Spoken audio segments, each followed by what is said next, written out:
Hello and welcome to a very relaxed, very unshaven, by the way. I don't know why anytime I review a modern film, I always am too lazy to shave. And today I'm reviewing another new film in the category that I like to call How the Heck Did This Get Mainstream Attention? Last year we had Terrifier 2, which kind of blew up out of nowhere. It was released in the theaters unrated, and it was gory as shit.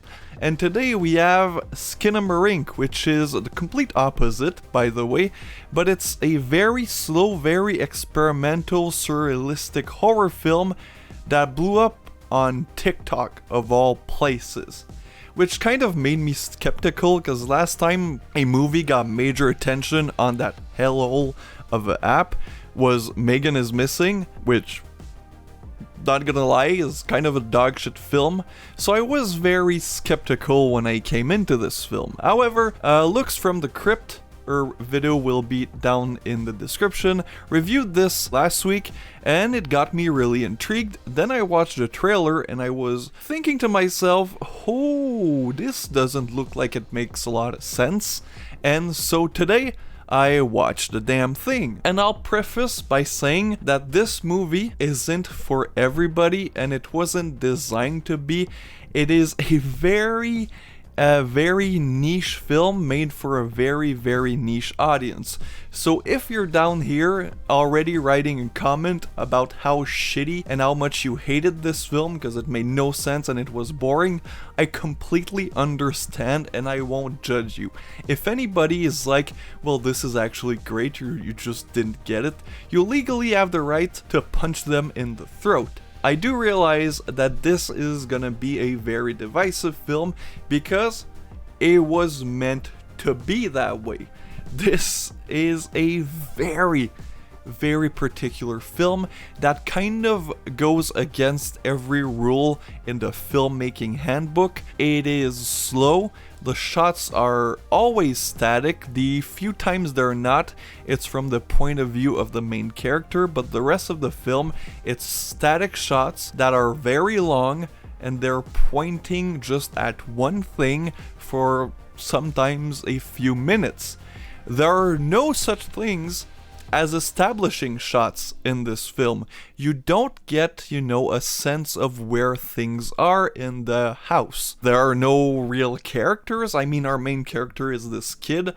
You only see his face like once, and every human being in this film, you don't really see their face. A lot of them are from the back. The atmosphere is very thick. It is a very atmospheric film, and it relies on its sound design and visual to creep out the audience, to which it does an incredible job at doing so. This is a visual and auditive experience more than your classical narrative film. It is much more like a ARG or analog horror, as the kids say, but feature length. It reminded me a lot of those types of videos on YouTube, but done way better. Don't want to be an asshole, but those videos are kind of not my vibe. But this is, because it is executed perfectly. It builds up tension before it gives you jump scares, which is what jump scares should be, in my opinion, right? You should build up to them so they don't feel cheap. And there aren't many. I mean, the film is an hour 40 minutes long, and I think there are 4 or 5 jump scares that are well deserved because they do a great job at building up to those. My negatives of the film, of course, it kind of feels long, even though I really don't mind slow films, and this one is very slow. I feel like it could have been shortened a slight bit. An hour 40 for this type of film is a bit overkill.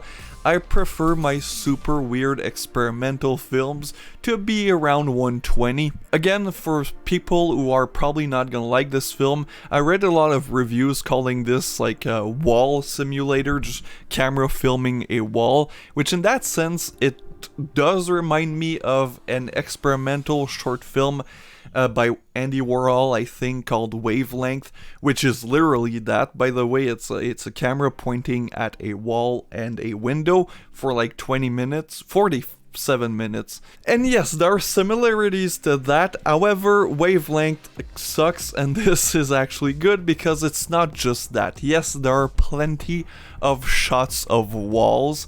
It's mainly shots of walls, but there's a reason behind the choices of shots and of visuals. Now, I won't pretend like I understood this film, I understood the story, because I sure as fuck didn't. To me, it felt very nostalgic.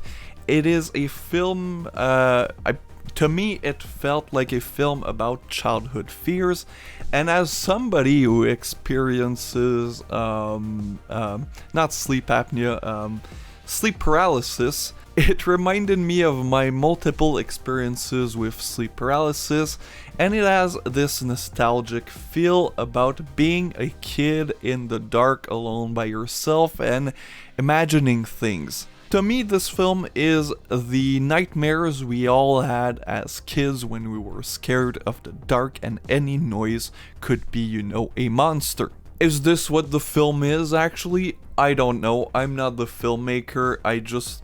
From what I saw, this is how I felt about it. So that's pretty much all I have to say without spoiling anything, which even if I tried, there's nothing much to spoil. It's just visuals and sounds. So without further ado, I'm gonna finish this video right here. Thank you for watching and see you guys next time.